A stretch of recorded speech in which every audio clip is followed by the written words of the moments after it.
क्या आप मसूरी के द सवॉय होटल के बारे में जानते हो, जो अपनी ब्यूटी से ज्यादा होटल में होने वाले हॉरर एक्सपीरियंस की वजह से जाना जाता है। अब देखो, वैसे तो हजारों लोग इस होटल में जाते हैं, लेकिन गाइस लोगों के एक्सपीरियंस के हिसाब से जो भी इस होटल में गया वो इस डरावने होटल में जाने के बाद उस होटल में जाने की भी हिम्मत नहीं कर पा रहा है। नहीं, मैं ओयो की बात नहीं कर रहा हूँ, अपनी बुद्धि को थोड़ा साफ रखो। देखो, जब भी कोई इस होटल में जाता है तो अपने साथ हुई घटनाओं के बारे में बताता है, लेकिन ये घटनाएं इतनी ज्यादा क्रीपी और डरावनी होती है और कई बार तो इतने हद तक इम्प्रैक्टिकल लगती है, जिसे सुनने के बाद विश्वास करना काफी हद तक मुश्किल हो जाता है। काफी सारे लोगों ने बताया है कि उन्होंने एक लेडी को देखा है जो ओल्ड फैशन के कपड़े पहनकर बालकनी में घूमती है, वो भी आधी रात को। जब भी कोई होटल के हॉल के पास से निकलता है तो उस होटल का बहुत बड़ा सा झूमर अपने आप हिलने लगता है और कई बार रूम से पास होते हुए वहाँ के खिड़की और दरवाजे अपने आप बंद और चालू होने लगते हैं। ये पंखा और लाइट तो है नहीं, तो बंद और चालू कैसे हो रहे हैं? इसी के बारे में हम डिस्कस करेंगे, क्योंकि ये मजाक नहीं है, ये एक रियल स्टोरी है द सवॉय होटल की। वेलकम अगेन, मैं हूँ Avinash Kumar and welcome to horror stories.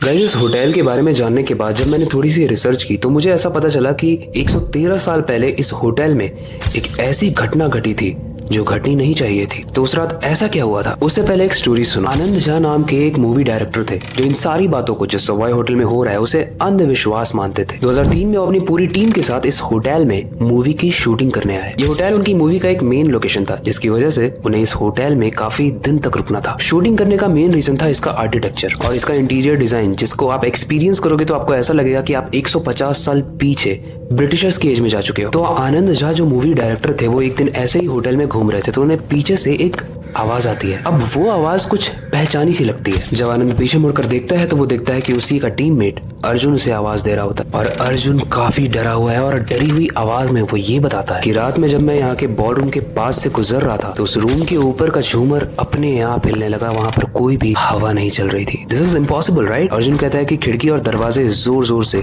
खुलने और बंद होने लगे थे। और ये सब देखने के बाद सबसे शॉकिंग चीज जो अर्जुन के साथ हुई वो ये थी कि उसकी बॉडी इतनी ज्यादा हद तक ठंडी पड़ गई थी कि उसे कुछ भी फील नहीं हो रहा था। उसे डर भी लग रहा था, but at the same time वो मूव भी नहीं कर पा रहा था वहां से। बट डर की लिमिट सिर्फ इतनी ही नहीं थी, ये सारे एक्टिविटीज के साथ साथ उसे इस रूम में एक आवाज सुनाई देती है कि कौन है, चले जाए यहाँ से। और जैसे ही ये लाइन एंड होती है सब कुछ नॉर्मल हो जाता है। अब देखो, अर्जुन को इतना तो फील हो गया था कि कोई ना कोई तो वहां पर था जिसको नहीं होना चाहिए था। अब यहाँ एक ट्विस्ट है कि जब अर्जुन ये बात डायरेक्टर को बता रहा होता है, यानी आनंद झा को, तो ये सारी चीजें सुनने के बाद उसके होश तो उड़ते हैं, बट उसे कुछ याद भी आता है। वो अपने रूम में जाता है और एक बुक उठाता है, the mystery of Mussoorie bye Ruskin bond. और जैसे ही वो इस बुक को पढ़ता है उसे समझ में आ जाता है कि अंदर चल क्या रहा है। मैं लिखी थी एक डरावनी लेडी गार्नेट की स्टोरी। साल 1911 में एक नॉर्मल सा दिन था। इसी होटल में 49 इयर्स ओल्ड एक लेडी आती थी जिनका नाम था लेडी गार्नेट ऑर्मी। वो लेडी रुकने के लिए आई थी, तो बाकी लोगों को जिस तरीके से रूम मिलते हैं, लेडी गार्नेट को भी एक रूम मिलता है जिसका नंबर होता है रूम नंबर 17। लेकिन जिस रात ये लेडी इस होटल में रुकती है वो रात इस होटल के लिए सबसे काली रात बनने वाली थी। एक्चुअली वो लेडी यानी लेडी गार्नेट काला जादू करती थी, जैसे मरे हुए लोगों को जिंदा करना, किसी का फ्यूचर देखना और किसी की भी आत्मा से बात करना। यहाँ तक कि शैतान को बुलाने की पावर और विद्या भी थी उसके पास। देखो, वैसे तो लेडी गार्नेट को रूम सिर्फ एक दिन के लिए अलॉट हुआ था, लेकिन काफी दिन हो चुके थे और लेडी गार्नेट अंदर से बाहर नहीं आई थी और ना वो रूम खुल रहा था। मजबूर होकर होटल वाले पुलिस को बुलाते हैं तो वो ये देखते हैं कि इस रूम के अंदर अजीब चीजें पड़ी हुई है, जलती हुई कैंडल्स जो अभी तक जल रही थी, मरे हुए बकरे का सर, 3 मरे हुए इंसानों की लाश जिसको आधे आधे में बांटकर उनके लिम्स को यानी हाथ और पैर को